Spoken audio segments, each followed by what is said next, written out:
Hello and welcome back to Off the Post. In today's episode, I'll be discussing how Leeds United proved their doubt was wrong in their race to survive in the Premier League this season. But before that, as always, please like, comment and subscribe. It's very much appreciated and it goes a long way in helping me build a small community on my channel, okay? We've recently just hit 229 subscribers, and I want to say a massive thank you for you guys showing support on my recent videos, all the likes and the comments on social media as well. It definitely doesn't go unnoticed, and yeah, I just want to say a massive thank you really. But let's get straight into the episode, shall we? Leeds United beat Wolverhampton Wanderers 3-1 at the weekend on Saturday, and it was an amazing result for Leeds United because now they've won 2, lost 2 and drew 1 as well. So from that point of view, they're sitting comfortable in the Premier League at the moment. I want to say they're in like 10th or 11th or 12th place, I'm pretty sure, in that sort of, middle of the pack in the Premier League. And for me, it just absolutely goes to show that they can stay in the Premier League this season. Don't get me wrong, Wolves did get off to a great start, going 1-0 ahead in the game through a Kratchy goal, I'm pretty sure. That's how you pronounce his name, the midfielder, of course. And he did get his first goal for the club as well, I'm pretty sure as well. From that point of view, if we just talk about the goal quickly, it came from the right-hand side, the right back, playing a nice little 1-2 into the striker, and then he sort of laid it off into Kratchy, who sort of, it was a fantastic pass, right, because it split open the Leeds United defence, okay? Like the two centre-backs are nowhere to be seen. Played a lovely ball into the box, and Kretschy sort of just, slotted it straight past the goalkeeper. So from that point of view, it was looking also well for Wolves. But then, in the, I want to say, the 31st minute, okay, Dominic Calvert-Lewin scored the equaliser, and for me, it was an amazing goal. He used one of his amazing attributes in terms of heading, and he scored a goal with a header, obviously, from a Jayden Bogle cross from, the right back position. So for me, it was a great equaliser, and that sort of helped build a momentum for the second and third goal as well in that fantastic 15-minute spell they had to sort of go on and win the game for Leeds United, because they were absolutely amazing. From the 31st minute afterwards, right, they was amazing in that 10 to 15 minute spell, and that's where they scored all their goals in the first half, okay. Obviously, they got to score the equaliser through a Dominic Calvert-Lewin goal, and for me, he was having a lot of doubters at the start of the season once he got signed for Leeds United. I feel like some of the Leeds United fans probably themselves had debated whether or not it was going to be a good transfer for the team, just because they needed goals in the side. They needed, they needed goals, and they needed someone that's sort of injury-free and whatnot. And with Dominic Calvert-Lewin, he's slightly injury-prone, doesn't he? He's more than likely to get an injury at least once or twice a season. So hopefully now this can kick him on and sort of have a decent time with Leeds United this season. Hopefully keep him in the Premier League, because he did have a great time with Everton a few seasons ago under Carlo Ancelotti and all that sort of good stuff. So there's definitely a proven Premier League player in there. It's just whether or not he can stay fit or not. So for me, I think even myself, I was probably doubting Dominic Calvert-Lewin wrong a little bit and saying he probably isn't good enough for that Leeds United side in the relegation battle. However, I think I might have been wrong about that, and I do feel like Dominic Calvert-Lewin can now go on and score at least 8 to 10 goals. Like Leeds United can sort of help them to stay in the Premier League now. We'll have to wait and see, but he was amazing in this game. It was like his hold up ball, his hold up play with the ball as well, sort of laying off those 1-2s to the wingers, to the midfielders as well, to sort of play them into the game and whatnot. Absolutely amazing. But the one player that ran the show was Anton Stach, okay, for me. For Leeds United, it was absolutely amazing. Obviously, he got a goal and an assist, and that free kick goal was the first free kick goal they've scored since 2021 with Rafinha, okay, against Leicester City. So I think that was the last time it was in the Premier League, I'm pretty sure, when they had that very good 2 to 3 year spell in the Premier League. So for me, that free kick was probably one of the best goals of the weekend. It was right up there, absolutely amazing. I don't think you're going to see a better free kick, a better goal this weekend. I'm not too sure. We'll have to wait and see. Obviously, at the time of recording it's Sunday morning, so we'll have to wait and see what happens with the Sunday afternoon fixtures and whatnot. But for me now, it does go to show as well that free kick, let's just talk about the free kick, okay? That was so powerful, honestly.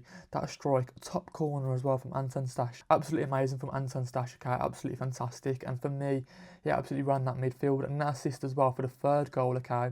He sort of just picked up the ball from a misplaced pass from one of their centre-backs, and he sort of just drove on forward, laid it off to Okafor, and he just slotted it home in the far corner, I'm pretty sure. So for me as well, Okafor, absolutely amazing, and all three players scored a debut goal, I'm pretty sure, for Leeds United. So from that point of view, nice little statistic there as well. For me, you know, at half time, the game was pretty much all and done, wasn't it? 3-1 at half time, it was pretty much game over at that point. Wolverhampton were never going to score 2 more goals to get back into the game and possibly get a third goal to win the game. I could not see that happening. For me, Wolverhampton Wanderers, right, they just don't have goals in their side. Yes, they've got Larsson, but other than that, who else have they got in there? Nobody really for me, personally, okay? I don't really rate that side. And they've also gone and lost 5 games at the start of the season. Their first 5 games played, they've lost all 5. So from that point of view, it's very, very disappointing. They're literally rock bottom in the Premier League, sitting in 20th place. For me, I predicted them to go down, I'm pretty sure, in my pre-season predictions. So from that point of view, I might be right, just because I don't see them doing that well. I don't see them getting the points, getting the results on board. Because if we talk about those first 5 games at the start of the season, okay, they played obviously Man City, very, very hard game to start your season, lost 4-0 to Man City. Played Bournemouth, lost 1-0, okay. You think to yourself, you could probably get a result against Bournemouth. Then they played Everton as well, lost there 3-2. Bit of a tricky fixture. Then they played Newcastle again, tricky fixture, lost 1-0. And now they've lost 3-1 against Leeds United.